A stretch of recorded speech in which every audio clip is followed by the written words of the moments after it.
do not end up on the wrong side of history.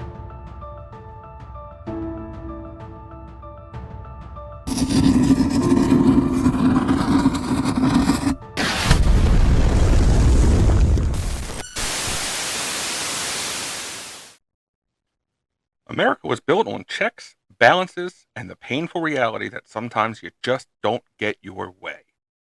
Yet somehow, in this era of social outrage and selective memory, we find ourselves coddling the very people who wrote the rules while crucifying the ones legally bound to enforce them. It's a bizarre thing to witness. The same voters who cheer on their congressperson at town halls, calling them patriot and defender of freedom. They'll scream treason when the president or a federal agency actually enforces a law that patriot helped write. Suddenly, it's not law and order, it's government tyranny. Let's get something straight right now. The executive branch doesn't get to invent laws. That's Congress's job, your elected representatives.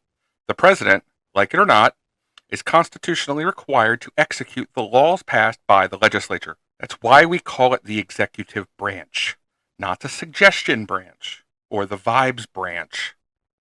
You could call the executive branch the enforcement branch, but since it does more than simply enforce the laws, we call it the executive branch. And yet, when enforcement causes discomfort, when someone gets arrested or fined, deported, or audited, people don't march on Capitol Hill. No, they go after the people in the uniform, the people with clipboards, the people just doing their job Congress told them they had to do. Worse, lawmakers suddenly act like helpless bystanders. This is an egregious, outrageous, unconstitutional threat to democracy, they say, as if they weren't the very authors of the law being enforced. It makes the legislature a vital branch of government in the United States. Individual legislatures, however, quickly become cowards and traitors and politicians. There's a reason this bulletproof simile exists. Crooked as a politician. In an upcoming video, I will explain exactly why it seems like politicians can talk forever in response to a question that they never actually answer.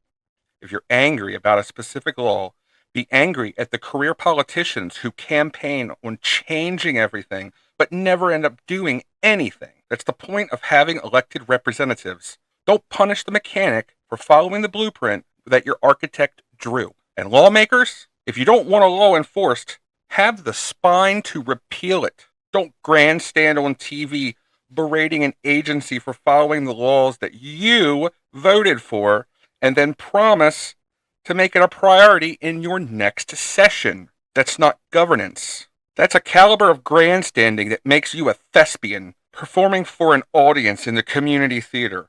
And we are sick of paying the ticket price. There's a reason the founders split power the way they did, so no king could rule with an iron fist, so no legislature could hide behind enforcement, and so no mob could force their emotions into the rule book. We're a nation of immigrants, but also a nation of laws. Not of loopholes, not of feelings, and certainly not of spineless politicians pointing fingers at the very systems that they created themselves. So if you're mad that something's being enforced, don't yell at the cop, the agent, or the inspector for doing their job. Ask your congressman why they voted for it in the first place. Demand accountability where it belongs, in the halls of power, not in the hands of the people carrying out their constitutionally mandated duties. Respect the Constitution even when it bites, because if we keep blaming the enforcers for enforcing, then the law means nothing, and eventually, none of us will like what comes after that.